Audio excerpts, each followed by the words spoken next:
Hello नमस्कार मेरे साथियों, कैसे हैं आप लोग। उम्मीद करते हैं अच्छे होंगे। Welcome to Das education centre. और हम लोग आज शुरुआत कर रहे हैं साथियों, आपका पॉलिटी का चैप्टर 7 पे आ गए हैं। और चैप्टर 7 है साथियों हाशियाकरण की समझ। सबसे पहले ये जानेंगे हाशियाकरण है क्या, ठीक है। तो हम लोग बात पहले हाशियाकरण की करते हैं कि हाशियाकरण क्या है, फिर हम लोग इस पे अच्छे से चर्चा करेंगे। देखिए हाशियाकरण जो होता है ना साथियों, होता क्या है कि जब किसी व्यक्ति को मुख्य धारा में न लाया जाए, है ना, वैसे समुदाय जो मुख्य धारा से क्या हो, वंचित रहे, है ना, वंचित रहे। जो मुख्य धारा से वंचित होगा वो क्या कहलाएगा आपका, तो वैसे व्यक्ति को हम कह सकते हैं वो उसका क्या होगा, उसे हाशियाकरण भी कह सकते हैं, है ना।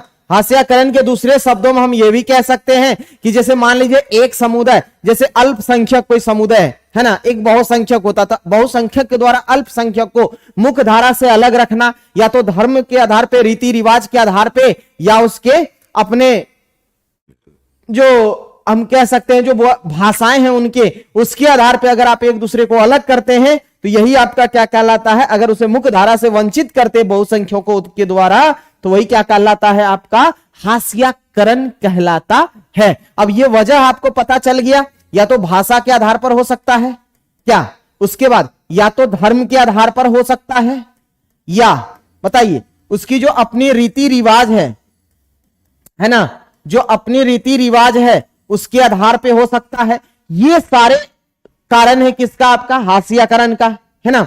तो हाशियाकरण का ये सब इसका मेन रीजन है जिसके कारण क्या हो जाता है, जो लोग मुख्य धारा में नहीं आ पाते हैं, है ना। अब देखिए हाशियाई का अर्थ क्या होता है, मुख्य धारा से दूर रहना। इसका मतलब है कि वैसे समुदाय, वैसे समाज जो मुख्य धारा से दूर रहे वही क्या कहलाता है, आपका हाशिया कहलाता है। कह रहा है समाज के कुछ तबकों को हाशियाई महसूस करने के लिए विवश। देखिए ये चीज क्या होता है कि जो बहुसंख्यक होता है मेरे साथियों, बताते हैं आपको कि ये जो बहुसंख्यक होता है ना, ये बहुसंख्यक, इसके द्वारा क्या होता है कि कितने बार ये अल्पसंख्यकों को विवश किया जाता है इस बात के लिए कि वास्तव में ये क्या है, कि क्या है आपका, तो हाशिया है ना। ये हाशिए जो है कि हम कह सकते हैं ये मुख्य धारे से दूर है, इस तबके के लोग को ये महसूस करवाया जाता है। किस आधार पे, तो ये आधार हो जाएगा इसका एससीपी बोल लीजिए ना, या इसको लिख ही देते हैं, सामाजिक आधार पे, है ना, सामाजिक आधार पे, आर्थिक आधार पे, है ना, आर्थिक आधार पे, और इसके बाद राजनीतिक आधार पे, है ना, राजनीतिक आधार पे। ये इतने आधार हैं इसके, जिसके कारण क्या होता है, किसी व्यक्ति को ये महसूस करवाने के लिए विवश कर दिया जाता है। अब देखिए क्या होता है, जो हमारे देश में जो भी संसाधन है, जो भी मौका है, इसके मतलब जो मौका है ये सभी का सभी किसके लिए, सभी के लिए है। किसके लिए साथियों, ये सभी के लिए है। लेकिन कितनी बार क्या होता है कि इससे वंचित कर देता है, इससे वंचित कर दिया जाता है। किसको, इससे वंचित कर दिया जाता है ना, वंचित कर दिया जाता है ये संसाधनों से, और इनके जो भी उन मौका मिलने वाले होते हैं उससे भी इसको, मतलब कुछ वैसे समुदाय हैं जिनको वंचित कर दिया जाता है। मतलब इस तरह से सोच लीजिए, आर्थिक, सामाजिक, राजनीतिक, फिर बाकी ये संसाधन, ये सभी तरीके से उसको क्या कर दिया जाता है, वंचित कर दिया जाता है। तो वैसे व्यक्ति को हम कह सकते हैं, वैसे समुदाय को कह सकते हैं कि इसकी हाशियाकरण हो गया है। मतलब इन्हें क्या किया गया है, किनारे में धकेल दिया गया। इसका मतलब मुख्य धारा में नहीं जोड़ा जा रहा है, ना उसे केंद्र में लाया जा रहा है ना। ये है मेन इसके कहानी, ठीक है। अब देखिए क्या होता है, अब देखिए यहां शुरुआत होता है हाशियाकरण से, बढ़ते हैं ना तो मेन रूप से यहां आदिवासी को देखने को मिलेगा। देखिए आदिवासी किसको कहते हैं, देखिए यहां दो वर्ड से बना है, एक तो आदि है और दूसरा क्या है, वासी है। आदिवासी, है ना। आदिवासी का अर्थ क्या हो गया साथियों, कि जो आदि काल से निवास करने, वासी का मतलब वास करने वाले, आदि काल से जो निवास कर रहे जंगलों में, वो क्या कहलाते हैं, आपके आदिवासी समुदाय कहलाते हैं। और ये आदिवासी का मूल स्थान है साथियों, ये जंगल जो है ना, ये क्या है, मूल स्थान है ना, ये क्या है, उनका मूल स्थान है ये, है ना, निवास का, है ना। अब देखिए सरकारी दस्तावेज में इसके लिए जो शब्द इस्तेमाल किया गया है वो शब्द क्या है आपका साथियों, ये है आदिवासी, है ना। जो सरकारी दस्तावेज है उसमें भी इसके कौन से शब्द को इस्तेमाल किया जाता है, आदिवासी शब्द को। कह रहा आदिवासी जो 19वीं सदी में ईसाई धर्म को अपनाता है और यहीं से ये क्या बन जाता है, आधुनिक ईसाई बन जाता है, मतलब आधुनिक धर्म बन जाता है इनका, है ना। इसको ऐसे भी कह सकते हैं आधुनिक आदिवासी, है ना, या इसको ये भी कह सकते हैं आधुनिक आदिवासी। आप जानते हैं जब ब्रिटिश यहां पे अपने भारत में जब व्यापार करने आता है उसके बाद क्या होता है, 19वीं सदी में आप देखे होंगे कि कुछ अधिनियम आया था, जिस अधिनियम के द्वारा इसको क्या किया गया था, वहां के जो क्या कहते हैं उसको यार,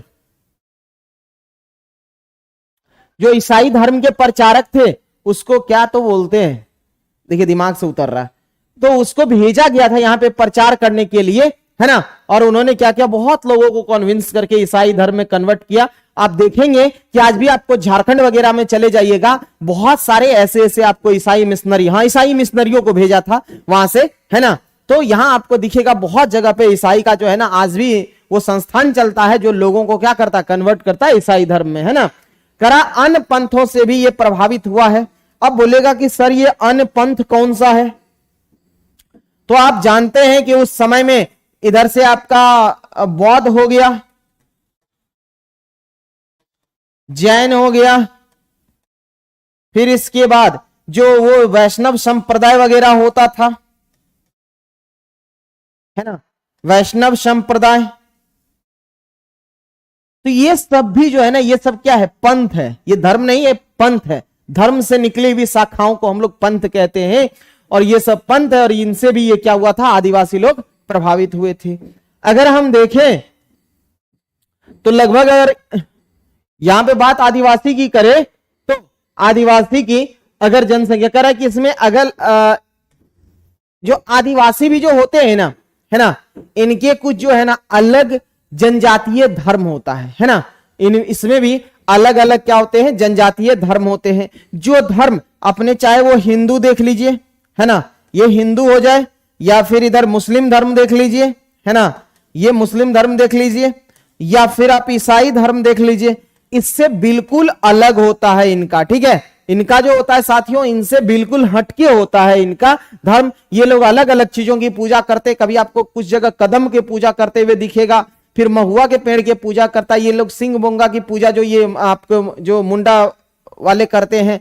तो इस तरह की आपको दिखेंगे अलग अलग धर्मों को मानने वाले। अगर बात करें साथियों ना 2011 के जनगणना के अनुसार क्या हुआ, भारत में जो है ना लगभग जो है इनकी आबादी कितना परसेंट है, 8% लगभग माने हैं। अगर ऐसे देखें तो 8.6% है आपका किसका, जनजातियों की आबादी है पूरे भारत में, है ना।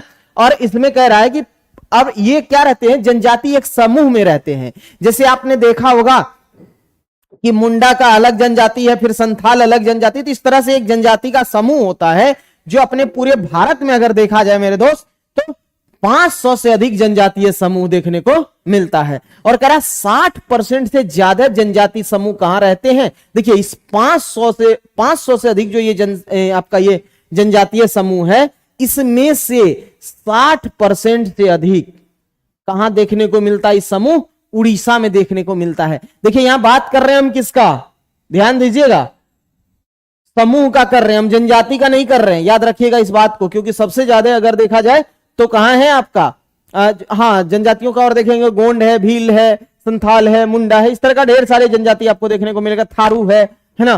तो अलग अलग जनजातियां हैं। कुछ आपको यहाँ मध्य प्रदेश में आपको दिखेगा सबसे ज्यादा, अगर जनसंख्या की बात करें तो वहां है सबसे ज्यादा आपके आदिवासी, ठीक है। अब देखिएगा यहां पे करा आदिवासी और उनके विकास। अगर बात करें साथियों ना तो बहुत मतलब आदिवासी का अगर इस तरह से दयनीय स्थिति हम देखेंगे, कारण है कि हुआ क्या है एक्चुअली में कि आदिवासी लोग जो है ना आपको छत्तीसगढ़, झारखंड, मध्य प्रदेश, उड़ीसा, फिर उसके बाद नॉर्थ ईस्ट, कुछ गुजरात में भी है, कुछ महाराष्ट्र में भी है, उसका राजस्थान, आंध्र प्रदेश में भी ये है, लेकिन और आप पश्चिम बंगाल में भी कुछ क्षेत्र में देखेंगे, है ना। उसके बाद नॉर्थ ईस्ट का जो आप 7 सिस्टर्स देखते हैं वहां भी आपको अच्छे खासे जनजाति देखने को मिलेगा। अब जनजाति की जो अपनी भाषा होती थी तो उनकी अलग अलग भाषा, जैसे बांग्ला भी बोल लेते हैं वो लोग, संथाली भी बोल लेते हैं, है ना। वो लोग का संस्कृत भाषा से भी थोड़ा सा अलग भाषा होते हैं, और वो भी सोचिए आदिकाल मतलब प्राचीन काल से ही। और याद होगा आपको कि ये जो जनजाति लोग होते हैं ना, ये जनजाति लोग का अपना जीवन स्थल ही होता था क्या, जंगल। और जंगलों में ये लोग स्थानांतरीय कृषि कहिए न इसको, जो एक जगह कुछ दिन तक उपजाऊ करेगा, जब यहाँ पे उपजाऊ रेट घट जाएगा दूसरे जगह फिर जाएंगे, तीसरे जगह, इस तरह से स्थानांतरित खेती करते हैं। दूसरी बात कि ये वहीं के कंद मूल को खाना, फिर वहां के कुछ प्रोडक्ट को मार्केट में लाके बेचना, ये सब काम आदिवासी लोग करते थे, है ना। अब हम बात करेंगे आदिवासी और विकास की, है ना, कि आदिवासी के विकास के अगर बारे में बात करें तो उनकी स्थिति बहुत दयनीय है। कि अगर ग्रामीण इलाका में देखिएगा, रूरल एरिया में आप साथियों देखिएगा, तो इनका जो है आपका रूरल एरिया में पूरे 45% ऐसे, मतलब जो टोटल अगर हम बात करें आदिवासी में, तो 45% ऐसे आदिवासी है जो गरीबी रेखा से क्या है साथियों, नीचे है। क्या है, तो ये 45% से ज्यादा आपको देखने को मिलता है जो गरीबी रेखा से नीचे है।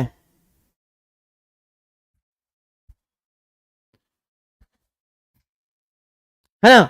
और आप शहरी क्षेत्र में आएंगे तो शहरी क्षेत्र में 35% जो टोटल में का दिखेगा, वो आपको दिखेगा जो गरीबी रेखा से नीचे रहते हैं और वो अपनी गुजर बसर करते हैं, है ना।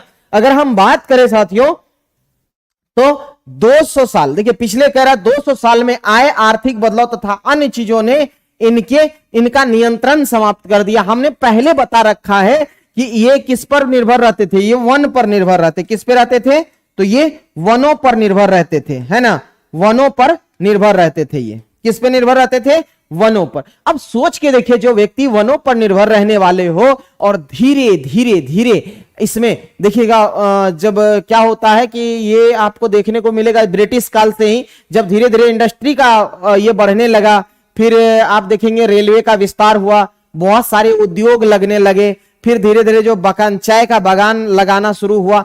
तो इस तरीके से अगर हम देखेंगे, है ना, चाहे वो वन नीति हो, है ना, या फिर वो चाय बागान वगैरह हो, है ना, चाय बागान वगैरह हो, या फिर अगर हम और बात करें किसके बारे में, मान लीजिए कि उद्योग वगैरह, है ना, उद्योग धंधे के लिए जो वहां पे पेड़ों की कटाई किया गया हो, है ना। तो धीरे देखिए, वास्तव में जंगल जो है ना, वो जितने भी वन क्षेत्र था उन पर किन का, आदिवासी का ही अपना क्या था, मतलब एक तरह से कहिए इनका ही नियंत्रण था, इसको ऐसे कहिए नियंत्रण था। लेकिन धीरे धीरे कह रहा ये 200 साल में क्या हुआ, आपको पता है कि जब ब्रिटिश उसमें घुसा तो ढेर सारा पेड़ों की कटाई की थी, रेलवे का जब निर्माण हो रहा था, और उसके बाद बहुत सारे, आप जैसे चाय बागान का देखिएगा, और फिर इंडस्ट्री वगैरह का जैसे जैसे शुरुआत हुआ है, वैसे वैसे क्या हुआ कि इस पे से जो आदिवासी लोग थे, और या फिर ऐसे देखिए ना, कोयला खनन, या फिर बहुत सारे मिनरल्स का जो खनन किया जाता है, वो जंगल को काट के। अभी हाल ही में देखिएगा छत्तीसगढ़ में अडानी को जो है कोल माइंस के लिए एक जगह मिला है, आपको छत्तीसगढ़ में मिला है, वो रायपुर के आसपास में है, शायद कोई डिस्ट्रिक्ट है, नाम भूल रहा हूं उस डिस्ट्रिक्ट का, हाल ही में मिला है। आप जाके शायद देखेंगे तो वो ऐसा मतलब मोटा पेड़ है साथियों, ऐसा पुराना पेड़ है जो कि वर्षों से वहां रहा है। उस जंगल को कटाई किया गया है क्योंकि वहां पे कोल माइंस वो ठेका मिला है अडानी ग्रुप को, है ना। तो इस तरह से आप बताइए कि वो क्षेत्र प्रॉपर वो जीवन यापन करने के लिए था, किसको, आदिवासी को, और उन्हें क्या किया, इंडस्ट्रियलाइजेशन करने के चक्कर में उसको कटाई करके उसको उसमें फिर से ये अपना क्या करने लगे हैं, तो मतलब ये इंडस्ट्री लगाने के चक्कर में उसका जो रोजगार धंधा है वो छीना जा रहा है ना। कह रहा है इतिहास में आज अब पहली बार ऐसा देखने को मिलता है, मतलब ये 200 साल के बाद आते आते ये देखने को मिलता है कि इनका वन पर से क्या हो गया, नियंत्रण समाप्त हो गया। जो कि वन पर सीधा सीधा नियंत्रण किनका होता था, आदिवासियों का होता था। क्लियर है। कह रहा आदिवासी समुदाय बड़ी बड़ी रियासत और राजवाड़ों के अधीन नहीं रहे। ये साथियों वास्तव में शुरू से याद करिए, जब ब्रिटिश इंटर किया था तो वो एक बात बोलते थे, बाहरी लोग को दीकू कहते थे, है ना। जब ये इंटर किया था उसमें जो जंगल की कटाई कर रहे थे तो वो दीकू कहा करते थे, है ना। और जमींदार भी एंट्री किए थे, तब जाके ये लोग भी धीरे धीरे इधर, क्योंकि इससे ये एरिया का काम उतना मिल नहीं पा रहा था, उसके चलते मतलब यहां इसको फिर इससे काम जबरदस्ती लिया जा रहा था और फिर इनसे इनको बहुत मशक्कत करना पड़ रहा था बाद में। तो वही कह रहा है कि आदिवासी समुदाय जो है ना, बड़े बड़े मतलब यहाँ पे जो जितने बड़े बड़े आपके जो रियासत राजा रजवाड़े थे, उसको यहाँ पे उसके यहाँ कभी ये अधीनता स्वीकार किए ही नहीं थे, है ना। मतलब कोई जमींदार हो राजा रजवाड़ा का, वो अधीनता स्वीकार नहीं किए थे। लेकिन मजबूरियां ऐसी आई कि बाद में धीरे धीरे उनको क्या हुआ कि मजबूरी हो गया। क्योंकि कारण है साथियों, इसको नहीं होने के पीछे कारण है कि जो वनों में जो भी संसाधन होते थे, वनों का संसाधन का प्रयोग कौन करते थे? वनों के संसाधन का जो प्रयोग होता था वो किसके द्वारा किया जाता था? वो जनजातियों के द्वारा किया जाता था, है ना। और जब जनजाति इसका उपयोग कर ही लेंगे, कभी कभी अब देखिए यहाँ राजा रजवाड़े लोग को भी या वन से जो चीज चाहिए, जैसे लकड़ियां, फल वगैरह, ये सब भी वन के संसाधन के लिए क्या होता था? राज्य भी किस पे निर्भर होता है था? तो वो जनजातियों पर, क्योंकि ये जनजाति लोग वहां पहुंचाते थे, उसके बदले इसको पैसा मिलता था, है ना।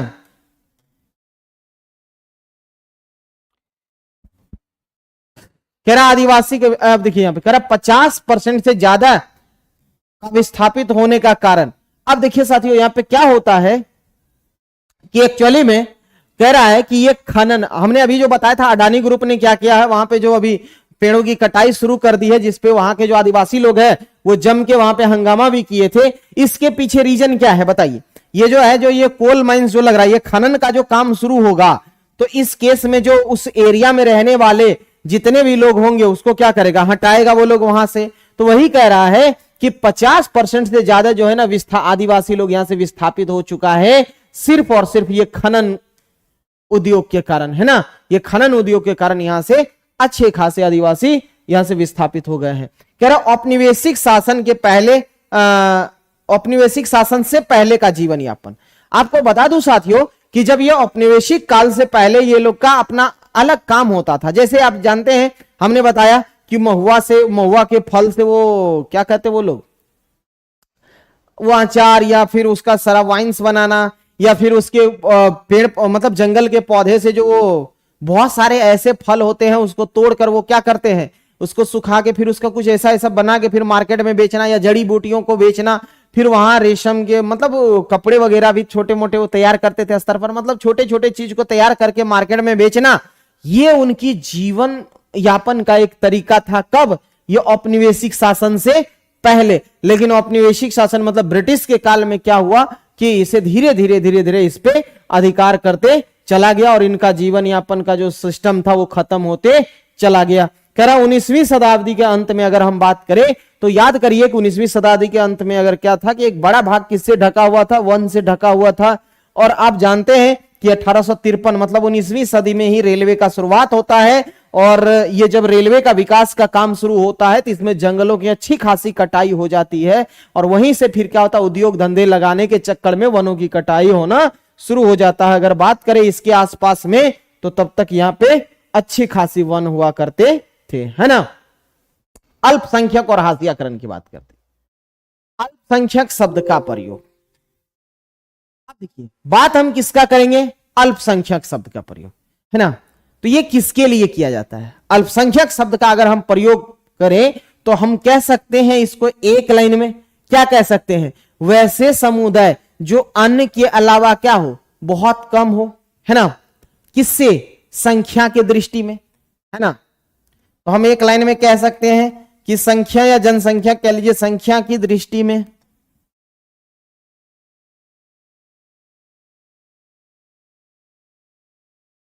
संख्या के दृष्टि में क्या हो? कम हो, है ना। अन्य से, किससे? अन्य से। जैसे मान लीजिए अपने भारत में मुस्लिम कितना परसेंट है? 14 समथिंग है, 2 या 6% के आसपास है। हम आगे देख लेंगे, हम लिए हैं डाटा इसमें। तो लगभग 14% के आसपास मान के चलिए ना। अगर 14% है तो क्या ये हिंदू की अपेक्षा कम है कि नहीं है? अगर ये हिंदू की अपेक्षा कम है तो हम कह सकते हैं मेरे साथियों कि ये क्या है? अल्पसंख्यक है ना। तो यही कह रहा है कि अगर उसकी संख्या अन्य समूह के या अन्य संप्रदाय के दृष्टि में अगर कम हो तो वो क्या कहलाएगा? अल्पसंख्यक कहलाएगा। अब देखिए अल्पसंख्यक का आधार को हम देखते हैं, क्या क्या आधार है ना। कह रहा संविधान में धार्मिक और भाषाई अल्पसंख्यक को क्या दिया गया है? सुरक्षा प्रदान किया गया है ना। क्योंकि आप देखिएगा इसके लिए आधार, अल्पसंख्यक का आधार क्या होता है? भाषा होता है, और उसके धर्म होता है, और उसके जनसंख्या, है ना। यही इनका मेन जो है आपका कह लीजिए ना, ये मेन आधार है। इसके बाद ये जो अल्पसंख्यक को जो सुरक्षा प्रदान किया गया है, ये आप मौलिक अधिकार में देखेंगे, है ना। जो आपका 29 आर्टिकल 29 और 30 को जब आप पढ़िएगा तो उसमें आपको दिखेगा कि अल्पसंख्यकों के लिए, अल्पसंख्यक के धार्मिक यहां पे आपको दिखाता है कि अल्पसंख्यक अपने धार्मिक का मैनेजमेंट कर सकता है, प्रबंधन कर सकता है। यहां पे दिखाता है साथियों कि जो अल्पसंख्यक समुदाय है उसको अपने धर्म की रक्षा और अपनी संस्कृति की रक्षा के लिए अपनी स्कूल भी वो खोल सकते हैं, जो मदरसा वगैरह आपको दिखता है, सब आर्टिकल किसका पार्ट है? 30 का पार्ट है। ये इसके मौलिक अधिकार है, ये संविधान इसके सुरक्षा का मुहैया कराता है। कह रहा बहुसंख्यक समुदाय संस्कृति समाज और सरकार की अभिव्यक्ति को प्रभावित कर सकती है। ये क्या है ना, ये कब कर सकता है? ये संविधान मानता है ना। संविधान में ऐसा लगता था, क्योंकि जो हमारे जो बाबा साहेब भीमराव अंबेडकर थे या उनके साथ में और जो व्यक्ति थे, डॉक्टर राजेंद्र प्रसाद, पंडित जवाहरलाल नेहरू हो गए, तो ये सब वो मतलब बहुत अलग सोच के व्यक्ति थे दोस्त, क्योंकि वो सोच रहे थे, इनको लगता था कि कुछ ऐसा बनना चाहिए कि कल होके ऐसा ना हो कि बहुसंख्यक का वर्चस्व रहे हमेशा, है ना। तो संविधान ऐसा मानता है कि बहुसंख्यक क्या कर सकता है? संस्कृति समाज और सरकार के अभिव्यक्ति को प्रभावित कर सकती है। इसके लिए इसमें अल्पसंख्यकों को सुरक्षा प्रदान किया जाता है। अब देखिए मुसलमान और हाशियाकरण। देखिए मुसलमान भी एक यहां पे आपको देखने को मिलेगा कि आपको अगर हम देखें तो ये क्या है? अन्य की अपेक्षा कम है, अर्थात ये भी अल्पसंख्यक में आता है। ये भी किस में आता है साथियों? तो अल्पसंख्यक में आता है। आप देखिए 2011 का जो जनगणना हुआ था उसमें ऐसा आपको देखने को मिला है कि भारत में जो कितने मुस्लिम्स है, तो आपके सिर्फ 14.2% मुस्लिम है। इसका मतलब मुस्लिम क्या है? मुस्लिम किस में आएगा? दूसरे समुदाय के मुकाबले क्या है? ये कम है ना। जब कम है तो ये क्या कहलाएगा? अल्पसंख्यक, है ना, माइनॉरिटीज कहलाएगा, है ना, माइनॉरिटीज कहलाएगा। अब आइए, कह रहा सामाजिक, शैक्षणिक और आर्थिक स्थिति के जायजा के लिए। इसका मतलब 2005 में क्या होता है? एक कमेटी बनती है, ठीक है। 2005 में जो हमारे एक न्यायमूर्ति होते हैं जिनका नाम रहता है राजेंद्र सच्चर, है ना। तो राजेंद्र सच्चर की अध्यक्षता में, है ना, एक न्यायमूर्ति होते हैं साथियों, एक न्यायमूर्ति होते हैं जिनका नाम होता है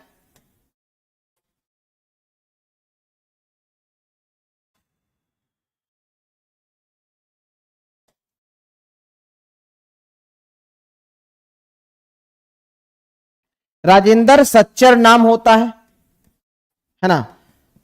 उनकी अध्यक्षता में 2005 में क्या होता है? एक कमेटी बनती है, इसलिए कि अल्पसंख्यकों के सामाजिक, आर्थिक और शैक्षणिक स्थिति के जायजा के लिए, है ना।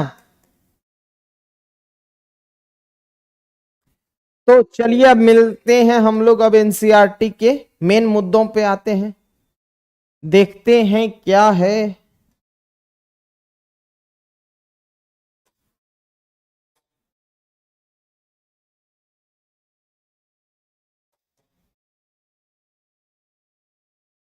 चलिए आ गए हम लोग इस पे। क्या है? हास्याकरण की समझ की बातें करेंगे, है ना, और देखते हैं क्या है। चलिए थोड़ा पानी पी लेते हैं।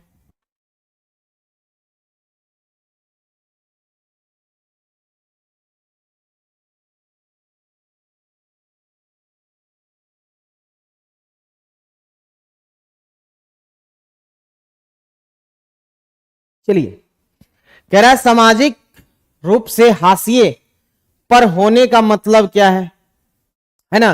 कह रहा है अब यहां पे हम लोग को इसमें कोई खास है नहीं। आइए मेन मुद्दे से शुरू करते हैं।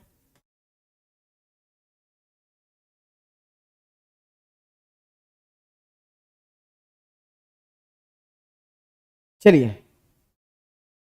कह रहा आदिवासी और हाशियाकरण। कह रहा दिल्ली में एक आदिवासी परिवार, थोड़ा सा पतला कर लिया जाए, है ना। एक आदिवासी परिवार की कहानी है। कह रहा सोमा और हेलेन दादाजी के साथ बैठकर टेलीविजन पर क्या देख रहे हैं? गणतंत्र दिवस की परेड देख रहे हैं जो अपने राजपथ पे होते हैं, है ना। कह रहा अरे अरे देखो, आदिवासियों की नाव। यहाँ ये चर्चा करते करे दादू वे आदिवासियों को हमेशा नाचते गाते ही क्यों दिखाते हैं, है ना। अब देखिए बच्चे हैं तो भाई अपने वो उसका अलग अलग डायमेंशन से सोचता है वो लोग, है ना। अब ये दादा से क्वेश्चन करते हैं, ये कभी कभी तो दादाजी का धुआं छोड़ा देते हैं ये लोग क्वेश्चन पूछ पूछ के, दादाजी फिर डंडा उठाते हैं, फिर बताते हैं। कह रहा जब मैं तुम्हारी उम्र का था तो उड़ीसा हमारा गांव बहुत खूबसूरत हुआ करता था, हमें अपनी जरूरत की सारी चीजें जमीन और जंगलों से मिल जाती थी। अब हम भी अपनी धरती जंगलों और नदियों में का क्या करते, बहुत कदर करते हैं। आपको पता होगा कि साथियों कि जो आदिवासी लोग होता है हमेशा वो प्रकृति की पूजा करते हैं। वो इसलिए करते हैं क्योंकि इनको ऐसा लगता है, और ऐसा वास्तव में भी इनको लगता है कि हम ये जो प्रकृति, ये जो हमें मिल रहा है सब कुछ, ये हमें कौन देता है, प्रकृति दे रहा है। कह रहा तो फिर अब देखिए यहां पे थोड़ा सा इधर आ जाते हैं। कह रहा सही कहा तुमने, यहां पे कह रहा हाँ तो क्या हमारे बारे में कुछ नहीं जानते, कुछ भी नहीं जानते। कह रहा सही कहा तुमने, आदिवासियों की दुनिया बहुत समृद्ध है, ज्यादातर लोगों इस बात का कुछ पता नहीं है ना, लोगों को इसके बारे में पता नहीं है। कह रहा तभी अचानक हमें बताया गया कि जंगल हमारे नहीं है।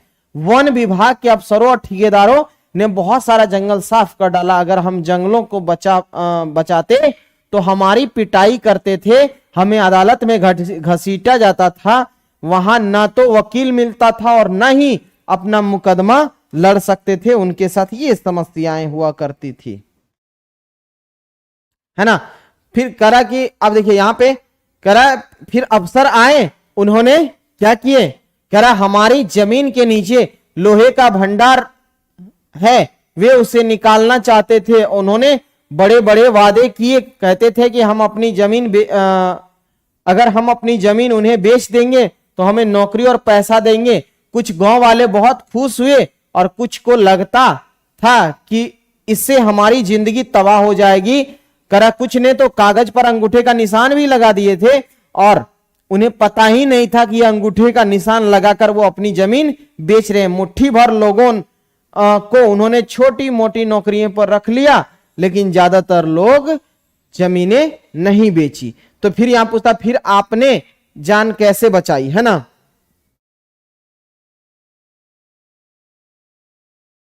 हमने बहुत सारे लोगों को घर बार छोड़ने पड़े, है ना। आसपास के कस्बों में काम धंधे के लिए समय समय पर मिल जाते थे और उन्हें करने लगे थे। क्योंकि आदिवासी लोग से क्या हुआ था, यानी कि आदिवासी, ये फाइल है आदिवासी भूमि अधिग्रहण कि आदिवासी से किस तरह से ये भूमि को अधिग्रहण किया जाता था। कह रहा है कि तब हमारे साथ मारपीट शुरू कर देती थी। देखिए जब जमीन नहीं, तरह तरह से धमकाने लगते थे।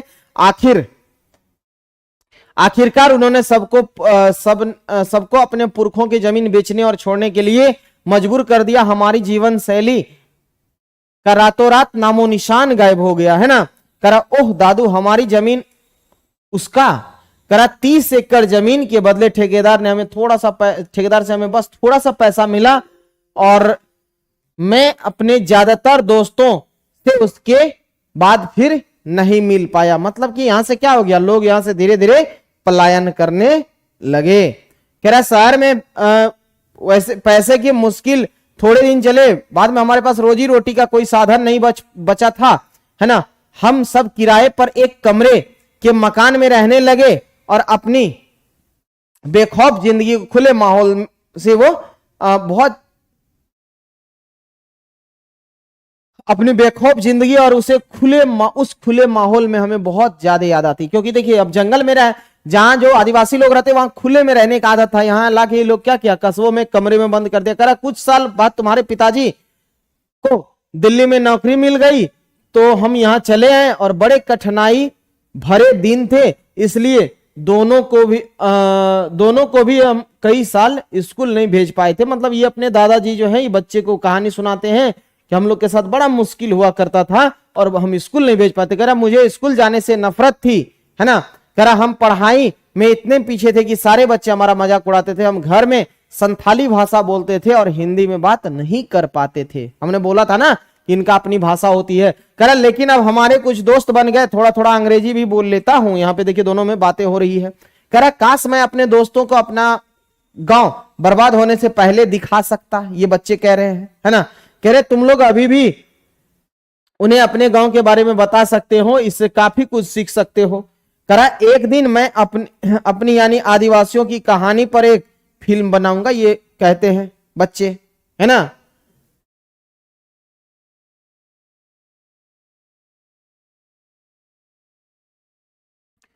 कह रहा है अभी आपने पढ़ा कि किस तरह से दादू को उड़ीसा का अपना गांव छोड़ना पड़ा, और दादू की कहानी हमारे लाखों आदिवासियों की कहानी से मिलती जुलती है।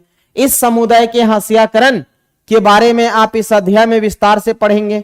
आइए हम बात अब करते हैं मेन मुद्दे की कि ये आदिवासी है कौन, है ना। तो आदिवासी कौन है, कह रहा है यह शब्द का मतलब समझते हैं पहले।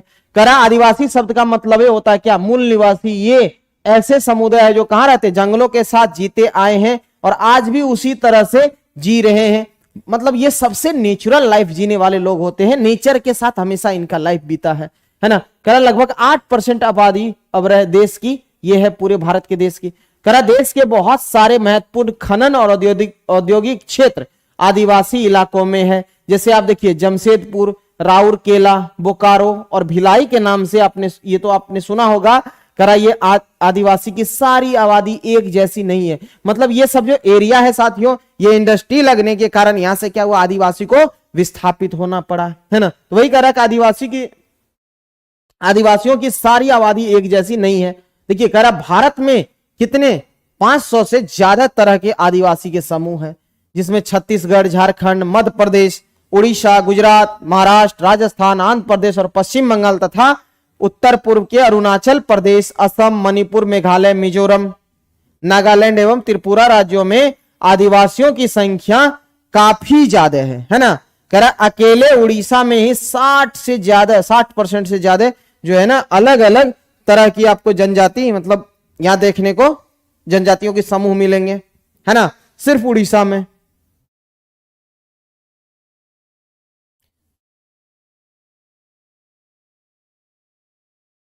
कह रहा आदिवासी समाज औरों से बिल्कुल अलग दिखाई देते हैं क्योंकि इनके भीतर ऊंच नीच का फर्क बहुत कम होता है। इसी वजह से ये समुदाय जाति वर्ण आधारित समुदाय या राजाओं के शासन में रहने वाले समुदाय से क्या है, ये बिल्कुल अलग था।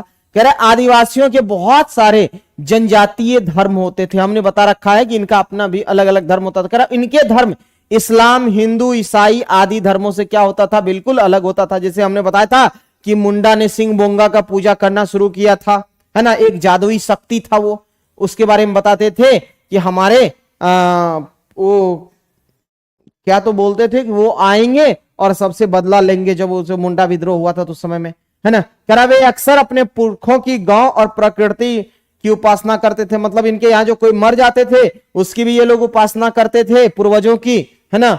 और उसके साथ साथ गांव में और प्रकृति की भी उपासना करते। कह रहा प्रकृति से जुड़ी आत्माओं में कौन कौन है, प्रकृति में कौन, पर्वत हो गया, नदी, पशु आदि की आत्माएं हैं, तो ये सबकी ये लोग पूजा करते थे। कह रहा ये विभिन्न स्थानों से जुड़ी होती थी और इनका वही निवास माना जाता था। अगर ग्राम आत्माओं में कह रहा है कि आगे कि ग्राम आत्माओं की अक्सर गांव की सीमा के भीतर निर्धारित पवित्र लता कुंजों में पूजा की जाती थी, है ना। जबकि पुरखों का उपासना कहां करते थे ये लोग, घर में ही कर लेते थे, है ना। क्योंकि आप देखेंगे कि ये लोग के यहाँ जो इनके पूर्वज होते थे उनके ये लोग घर में पूजा करते हैं। और बाकी जो आसपास में जो हम लोग बात कर रहे थे किसकी, प्रकृति की, जिसमें नदी, पहाड़, पशु वगैरह का जो पूजा होता है वो घर के बाहर ही करते थे ये लोग, ग्राम में कहीं पे, है ना। अब देखिए कह रहा आदिवासी अपने आसपास में बौद्ध और ईसाई आदि धर्मों व शाक्त वैष्णव भक्ति पंथों से भी प्रभावित होते रहे, क्योंकि ये सब भी क्या किए, बार बार इसके करीब जाने का कोशिश किए, इसके कारण ये प्रभावित हुए। कारण लेकिन यह भी सच है कि आदिवासियों के धर्मों के आसपास साम्राज्यों में प्रचलित प्रभुत्वशाली धर्मों पर भी असर पड़ता रहा। आदिवासी का उड़ीसा का एक आदिवासी का वहां का जो एक पंथ था जिसका नाम क्या था साथियों, जगन्नाथ पंथ था, है ना। और बंगाल के असम की बात अगर करें, कह रहा बंगाल की असम की शक्ति में ये तांत्रिक परंपराएं जो है इसी का उदाहरण है। हमने बताया आपको कि ये लोग पहले इसी तांत्रिक को लेके बहुत मतलब ये एक्टिव रहते थे, इनको लगता था कि ये सब सही में होता है। करा 19वीं सदी में बहुत सारे आदिवासियों ने ईसाई धर्म को अपना लिया। जब ईसाई मिशनरी भारत आए तो ये लोग को बहुत मतलब अच्छे खासे जो लोगों को यहाँ पे ईसाई लोगों को ये इसको क्या किया, मतलब ईसाई में कन्वर्ट किया। इसीलिए इसे आधुनिक इतिहास अगर बात करें आदिवासी इतिहास में एक महत्वपूर्ण धर्म बन गया। आज भी आप जाके देखिए बहुत जगह आपको देखने को मिलेगा उनका चैरिटी चलता है ना, ईसाई का। करा आदिवासियों की अपनी भाषाएं रही है ना, उनकी अपनी भाषाएं हैं जो क्या है संस्कृत से भी बिल्कुल अलग है, जो कि और खास करके वो उतनी ही पुरानी भाषा है।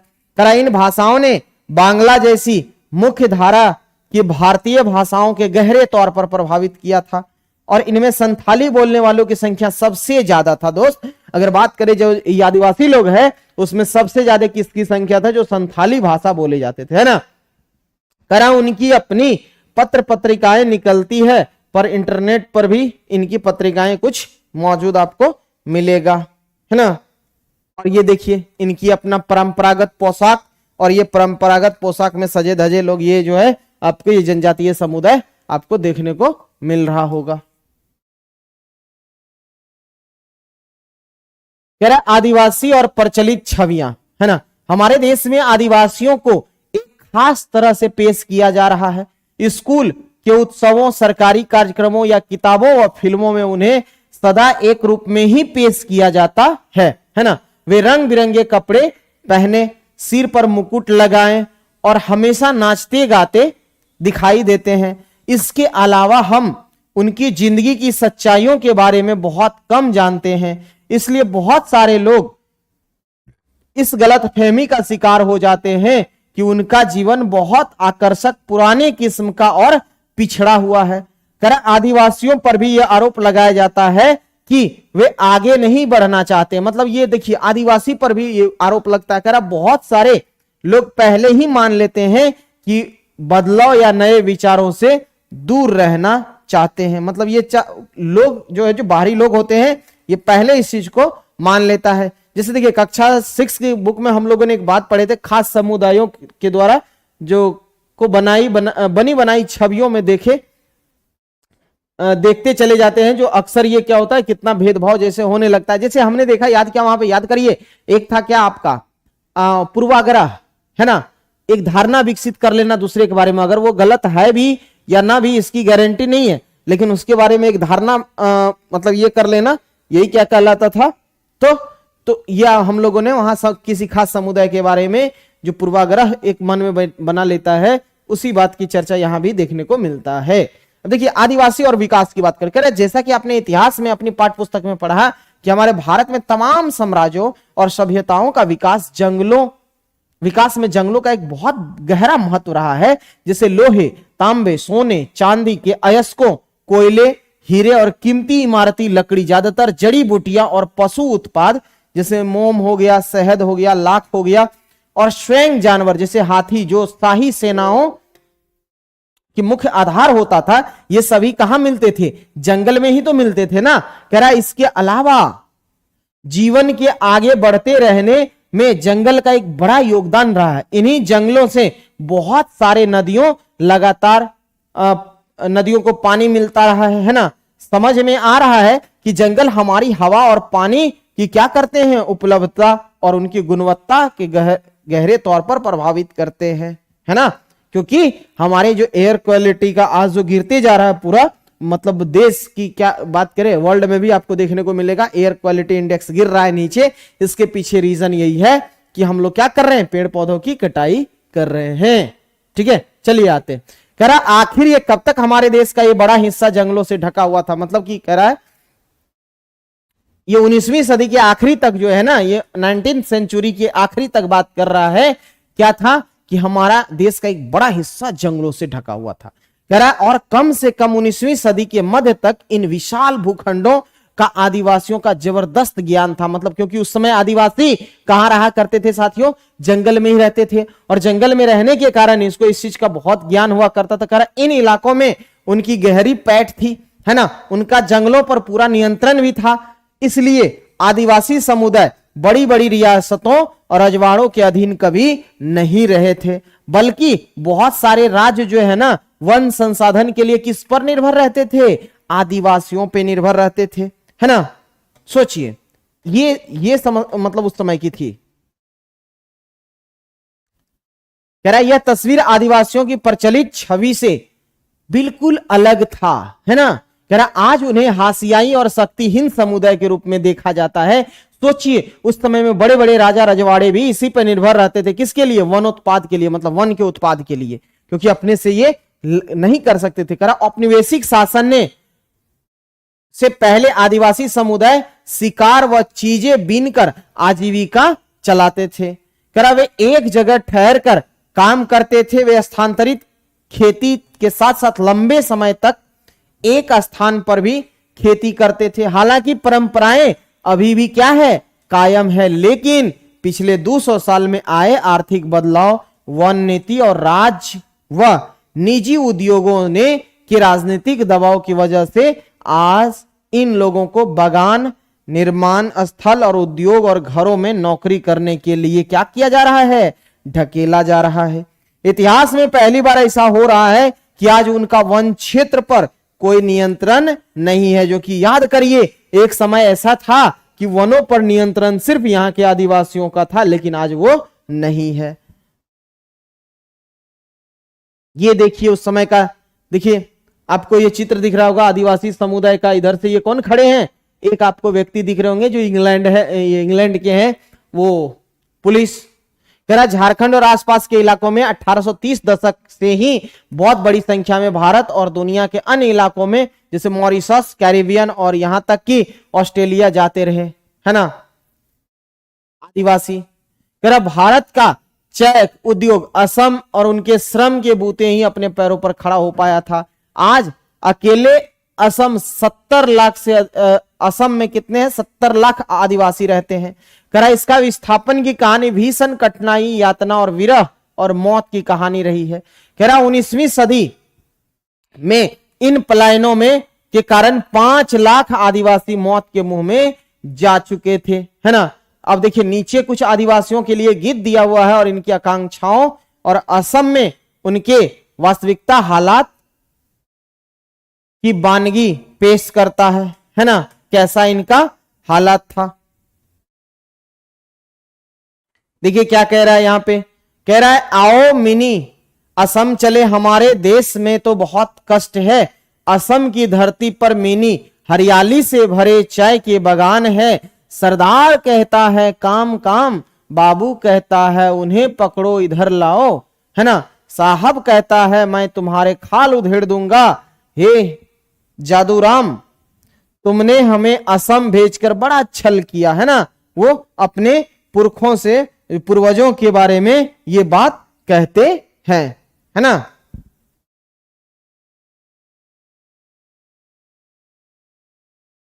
देखिए ये यहां पे किस तरह से जो बड़े बड़े पहाड़ के जो ये औद्योगिकरण होने के कारण ये लोग के साथ, ये कहां का है? कह रहा उड़ीसा के कालाहांडी जिले में ये जो है आपका नयामगिरी पहाड़ी का है ये आपको, है ना। कह रहा डोंगरिया कोंड नामक आदिवासी समुदाय। देखिए यहाँ पे अलग अलग, हमने बोला था कि समुदाय अलग अलग टाइप का होता, 500 से अधिक समुदाय रहते हैं आदिवासी समुदाय।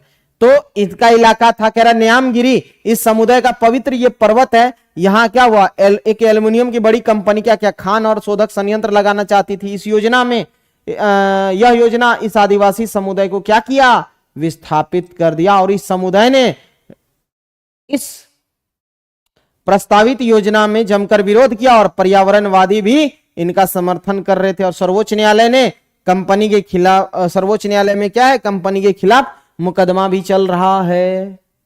चलिए अब देखते हैं क्या है। कह रहा इमारती लकड़ी, है ना, इमारती लकड़ी और खेती व उद्योगों के लिए विशाल वन भूमियों को साफ किया जा चुका है। आदिवासियों के इलाकों में खनिज पदार्थों तथा अन्य प्राकृतिक संसाधनों की भी भरमार रही है, इसलिए इन जमीनों को खनन और अन्य विशाल औद्योगिक परियोजनाओं के लिए बार बार छीना गया है ना। कह रहा जनजातीय भूमि पर कब्जा करने के लिए ताकतवर गुटों ने हमेशा मिलकर काम किया है। काफी बार उनकी जबरन जमीन क्या किया है, जबरन छीनी गई है और निर्धारित प्रक्रियाओं का पालन बहुत कम किया गया है। सरकारी आंकड़ों से पता चलता है कि खनन और खनन परियोजनाओं के कारण विस्थापित होने वाले 50% से ज्यादा आदिवासी रहे हैं, है ना। जो इसमें से 50% से ज्यादा आदिवासी क्या हो चुके हैं, विस्थापित हो गए। कारण आदिवासियों के बीच काम करने वाले जो संगठनों का एक ताजा सर्वेक्षण रिपोर्ट से पता चलता है कि देखिए, आंध्र प्रदेश, छत्तीसगढ़, उड़ीसा, झारखंड में जो लोग विस्थापित हुए हैं उनमें से 79% क्या थे, आदिवासी थे। उनकी संख्या, उनकी बहुत सारी जमीन देश भर में बनाए गए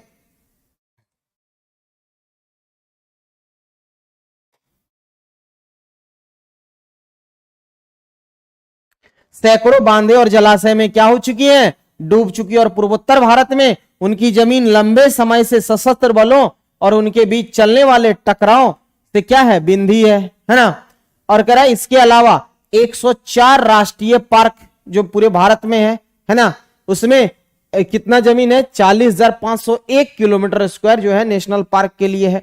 उसके बाद जो आपका यहाँ पे वन जीवन अभ्यारण्य है ना, वाइल्ड लाइफ सेंचुरी, ये आपको 543 है पूरे भारत में, जिसमें 1,18,918 वर्ग किलोमीटर को ये कवर कर रखा है। करा ये ऐसे इलाके हैं जहां मूल रूप से आदिवासी रहा करते थे, अब वहां उन्हें क्या किया, वहां से उजाड़ दिया गया है। अगर वे इन जंगलों में रहने की कोशिश करते तो उन्हें घुसपैठिया कहा जाता। सोचिए, जहां इनका निवास स्थल था जो उसी को क्या कहा जाता है, घुसपैठिया। आदिवासी कह रहा है कि 10,000 तरह की पौधा का इस्तेमाल करते थे वो लोग उस टाइम में। सोचिए, उनमें से लगभग 8,000 प्रजातियां दवाई के तौर पे काम करते थे, 325 कीटनाशक के तौर पे, 425 गोंद, रेजिन और डाई के तौर पे, 550 प्रजाति ऐसे थे जो रेशों के लिए इस्तेमाल किए जाते थे। उनमें से 3500 प्रजाति ऐसे थे जो भोजन के रूप में इस्तेमाल किए जाते थे। कह रहा जब आदिवासी समुदाय वन भूमि पर अपना अधिकार खो देते हैं तो यह सारी ज्ञान संपदा भी क्या हो जाएगी, खत्म हो जाती है। क्योंकि इसके बारे में हम लोग को तो ज्ञान है नहीं, तो हम लोग क्या कर सकते, उसको इसके बारे में ज्ञान हुआ करता। करा अपनी जमीन और जंगलों से बिछड़ने के बाद आदिवासी समुदाय आजीविका और भोजन का मुख्य स्रोत से वंचित हो जाते हैं और अपने परंपरागत निवास स्थानों के छीनते जाने की वजह से बहुत सारे आदिवासी काम की तलाश में शहरों की ओर रुख करते हैं। वहां उन्हें छोटे मोटे उद्योग और इमारतों में क्या होते हैं, काम मिल जाते हैं।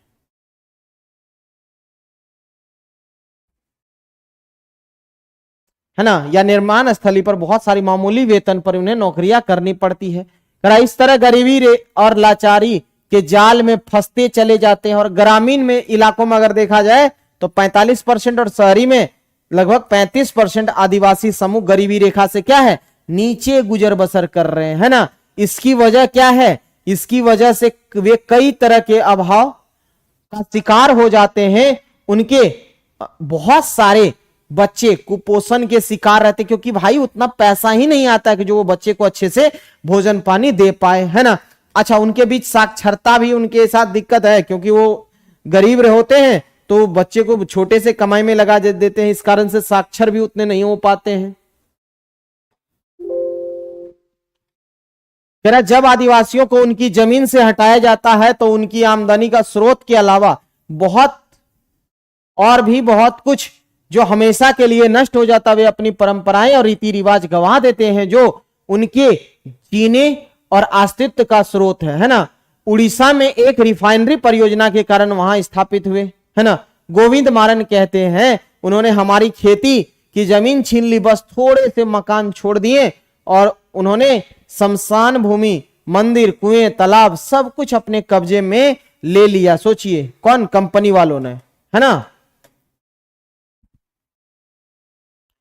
और जैसा कि आप पढ़ चुके हैं कि आदिवासी जीवन के आर्थिक सामाजिक आयाम एक दूसरे से जुड़े हुए हैं। एक दायरे में होने वाला विनाश दूसरे दायरे को क्या करता है, प्रभावित करता है। उनके संसाधनों के लिए होने वाली छीना झपटी और विस्थापन की यह प्रक्रिया अक्सर क्या हो जाता है, दर्दनाक और हिंसक हो जाता है। इसीलिए तो उस समय आदिवासी लोग जो संथाल और मुंडा थे वो आंदोलन करते थे। अब देखिए, यहां पे बात करेंगे हम लोग साथियों कि अल्पसंख्यक और हाशियाकरण का। कह रहा है कि इकाई 1 में हम लोगों ने किसके बारे में पढ़ा, मौलिक अधिकार के जरिए हमारा संविधान धार्मिक भाषाई अल्पसंख्यकों की क्या करते हैं आधार पे सुरक्षा प्रदान करता। आपकी राय, इन अल्पसंख्यकों के समुदायों के सुरक्षा क्यों मुहैया कराई जा रही है? अल्पसंख्यक शब्द आमतौर पर ऐसे समुदाय के लिए इस्तेमाल किया जाता है जो संख्या के दृष्टि में बाकी के मुकाबले क्या है, बहुत कम है। लेकिन यह अवधारणा केवल संख्या के सवाल तक ही सीमित नहीं है। इसमें न केवल सत्ता और संसाधन तक पहुंच जैसे मुद्दे जुड़े हुए हैं, बल्कि इसके सामाजिक व सांस्कृतिक आयाम भी होते हैं, है ना। जैसा कि आपने हम लोगों ने वहां पढ़ रखा था इस बारे में, है ना।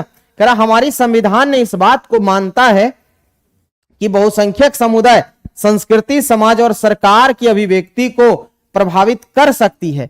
ऐसी सूरत में छोटा आकार घाटे की बात साबित हो सकती है और संभव है कि छोटे समुदाय हाशिए पर क्या होंगे, खिसकते चले जाएंगे, है ना। और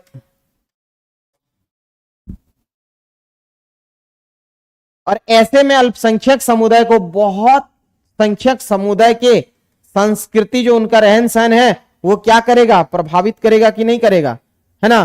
कह रहा है इससे वर्चस्व से बचाने की मतलब वर्चस्व की आशंका से बचाने के लिए सुरक्षात्मक प्रावधानों की जरूरत है। और जो हमारा संविधान ये सुरक्षा प्रदान करते हैं किसको, अल्पसंख्यक को। कह रहा है ये प्रावधान उन्हें भेदभाव और नुकसान की आशंका से भी बचाते हैं। कुछ खास परिस्थितियों में छोटे समुदाय अपने जीवन और कुशलक्षेम के बारे में असुरक्षित महसूस कर सकते हैं और असुरक्षा की यह भावना तब बढ़ सकती है जब अल्पसंख्यक और बहुसंख्यक समुदायों के संबंध तनावपूर्ण होते हैं, ना।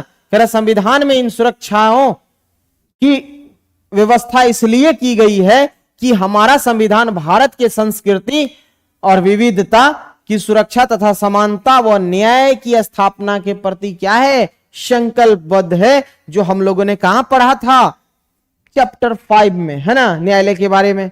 कह रहा है कि कानून को कायम रखने और मौलिक अधिकारों को साकार करने के लिए न्यायपालिका एक अहम भूमिका निभाती है ना।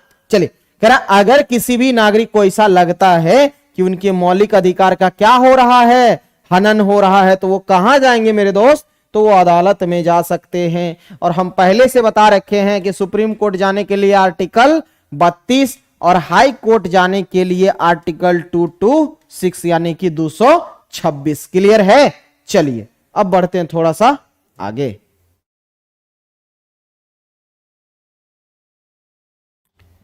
कह रहा है तो वह अदालत में जा सकता है। आइए अब इन प्रावधानों की रोशनी में मुसलमानों के संदर्भ में हाशियाकरण को समझते हैं। क्या है यहां मुद्दा, मुसलमान और हाशियाकरण, है ना। कह रहा है कि 2011 के जनगणना के अनुसार इसके मुसलमान की आबादी कितनी थी, 14% थी। उन्होंने हाशियाई समुदाय इनको माना। क्यों, क्योंकि इनकी संख्या कितनी, 14.2% है। कह रहा क्योंकि दूसरे समुदाय के मुकाबले उन्हें सामाजिक आर्थिक विकास के उतने लाभ नहीं मिले हैं। करा विभिन्न स्रोतों से ली गई निम्नलिखित तीनों सारणियों से पता चलता है कि मूलभूत सुविधा क्या है इनकी। करा साक्षरता, मूलभूत सुविधा, साक्षरता और सरकारी नौकरियों के हिसाब से मुस्लिम समुदाय की स्थिति कैसी है, नीचे दी गई सारणी है, इसमें हम लोग अभी जानते हैं। फिर आपको देखिए यहां पे अगर हम बात करें, यहां पे देखिए कितने समुदाय है, हिंदू है, मुस्लिम, सिख है और ईसाई है, ईसाई और सिख है, ठीक है। यहां पे कह रहा है पक्का घर देखिए कितने % हिंदू के पास है ना। बिजली इतने को मिलता है, नल का पानी इतने को मिलता है ना। अब देखिए मुस्लिम में देखिए इससे कम मिल रहा है, इससे कम है, इससे कम है, नल का पानी भी। ईसाई को देखिए तो ये कहीं ना कहीं यहां पे ज्यादा है, ये भी यहां पे बिजली भी ज्यादा मिल रहा है और नल का पानी भी ज्यादा मिल रहा है। सिख पक्का घर ज्यादा है, बिजली भी ज्यादा मिल रहा है, लगभग यहां पे आपको नल का पानी भी ज्यादा मिलता। करा ये स्रोत कहां से लिया गया है, इंडिया ह्यूमन HDI रिपोर्ट आई कब का, 2011 का, है ना। और ये कौन तैयार किया है, Oxford university press for institute of applied main power research और योजना आयोग भारत सरकार के द्वारा ये प्रकाशित किया गया है। ये 2011 की मामला है। अब देखिए धर्मों, विभिन्न धर्मों में साक्षरता का परसेंटेज अगर देखा जाए तो अपने कुल का कितना है 74%, जिसमें 63% क्या है पूरे का हिंदू में है, 57% मुस्लिम का साक्षरता दर है, 74% ईसाई का है, 67 सिख का, बौद्ध का 71%, 86% जैन का। ये रही साक्षरता। अब देखिए सरकारी नौकरियों में मुसलमानों का प्रतिशत देखिए, है ना, आबादी 13%, आईएएस में 3%, आईपीएस 4%, आईएफएस 1.8%, पीएसयू जो कंपनी चलता है, ये जो है आपका सार्वजनिक क्षेत्र है, उसमें कितना है 3.3%, राज्य स्तरीय पीएसयू में कितना 10.8%, बैंक और रिजर्व बैंक में 2.2%, है ना। ये कहां से लिया गया है? भारत में मुस्लिम समुदाय के सामाजिक, आर्थिक और शैक्षणिक स्थिति, प्रधानमंत्री की उच्च स्तरीय समिति रिपोर्ट 2006 का ये रिपोर्ट है। और ये रिपोर्ट कहता है, ना कि हम कहते हैं और ना आप कहते हैं, है ना। कह रहे इस बात को ध्यान में रखते हुए मुसलमान को विकास के विभिन्न संकेतक में पिछड़े हुए, और सरकार ने 2005 में एक उच्च स्तरीय समिति का गठन किया, जिसका नाम क्या है, न्यायमूर्ति राजेंद्र सच्चर की अध्यक्षता में ये कमेटी बनाई गई थी। इस समिति ने भारत में मुसलमान के मुस्लिम समुदाय की सामाजिक, आर्थिक और शैक्षणिक स्थिति का जायजा लिया, और रिपोर्ट में, रुकिए थोड़ा सा उधर कर लेते हैं, हाँ अब ठीक है। रिपोर्ट में इस समुदाय के हाशियाकरण का विस्तार से अध्ययन किया गया, और इस समिति की रिपोर्ट से पता चलता है कि विभिन्न सामाजिक, आर्थिक और शैक्षणिक संकेतकों के हिसाब से मुसलमानों की स्थिति अनुसूचित जाति और अनुसूचित जनजाति जैसे अन्य हाशियाई समुदाय से क्या है, मिलती जुलती है। अब देखिए कह रहा है कि उदाहरण लिया है कि 7 से 16 साल की उम्र के मुस्लिम बच्चे अन्य सामाजिक, धार्मिक समुदायों के बच्चे के मुकाबले क्या है, औसतन काफी कम साल तक ही स्कूल शिक्षा प्राप्त कर पाते हैं, है ना। ये सब समस्या है मेन। कह रहा मुसलमानों के आर्थिक और सामाजिक हाशियाकरण के कई पहलू है। दूसरे अल्पसंख्यकों की तरह मुसलमानों के भी कई रीति रिवाज और व्यवहार मुख्य धारा के मुकाबले क्या है, काफी अलग है। सब नहीं है लेकिन है। कारण लेकिन कुछ मुसलमानों में बुर्का, लंबी दाढ़ी और फैज टोपी की चलन दिखाई पड़ती है। अब देखिए यहां पे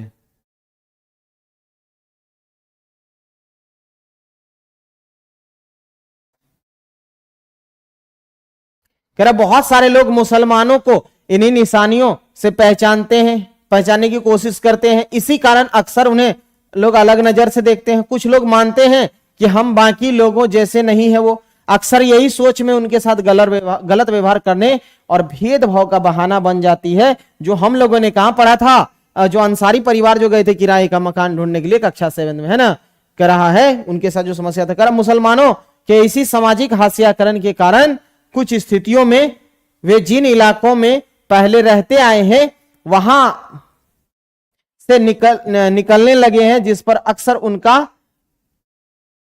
क्या हो रहा है, घेटोइजेशन होने लगता है। कभी कभी यह पूर्वाग्रह और घृणा और हिंसा भी यहां जन्म ले लेता है।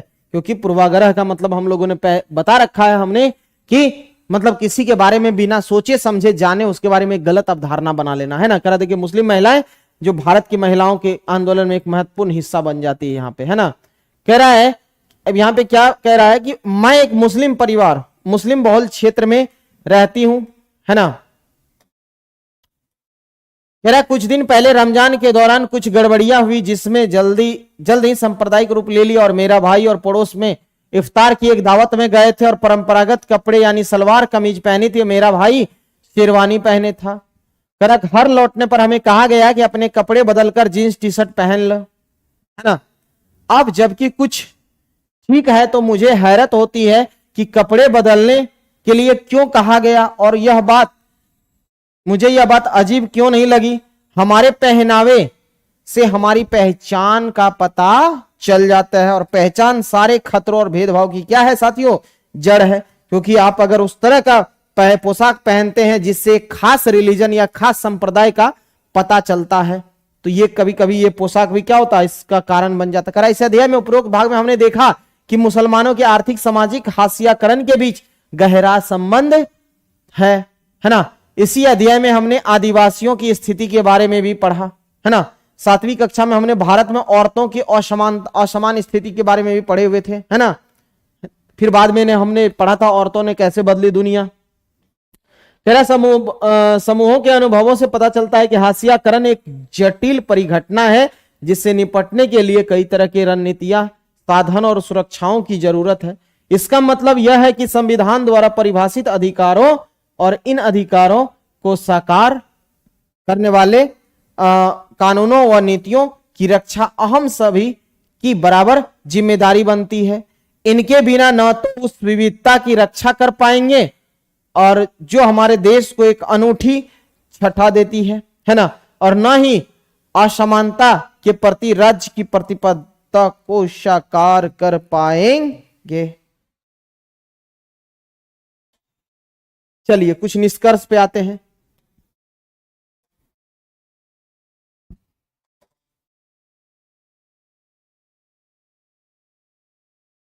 इस अध्याय में हमने समझने का प्रयास किया कि हाशियाई समुदाय होने का मतलब क्या होता है। हमने विभिन्न हाशियाई समुदायों के अनुभवों के जरिए इस बात को समझने का प्रयास किया कि इन समुदायों के हाशिए पर रह जाने और अलग अलग कारण प्रत्येक समुदाय अलग अलग तरह से महसूस भी करता है। हमने यह भी देखा कि हाशियाकरण का संबंध अभाव, पूर्वाग्रह और शक्तिहीनता के एहसास से जुड़ा हुआ है।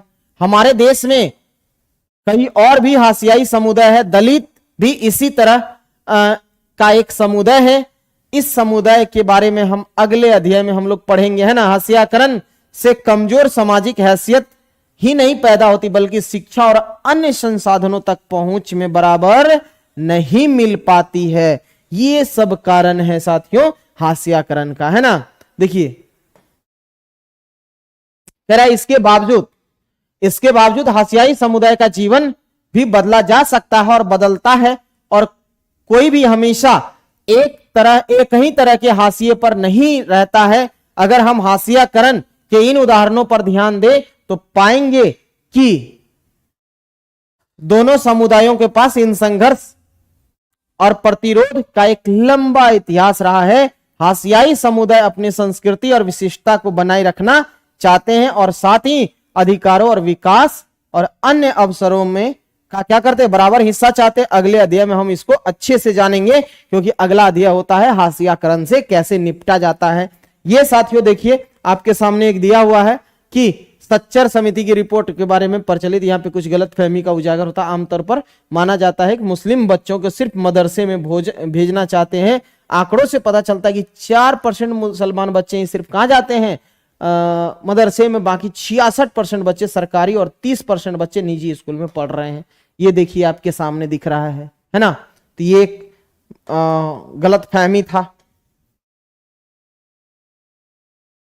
अब हमें लगता है कि ये हुआ आपका द एंड, है ना। यहां होता है खत्म मेरे साथियों। कैसा लगा आप लोग को कमेंट सेक्शन में जरूर बताइएगा। मिलते हैं आप अगले वीडियो में, है ना। तब तक के लिए bye bye, good night, love you, take care, रखिएगा अपना ख्याल।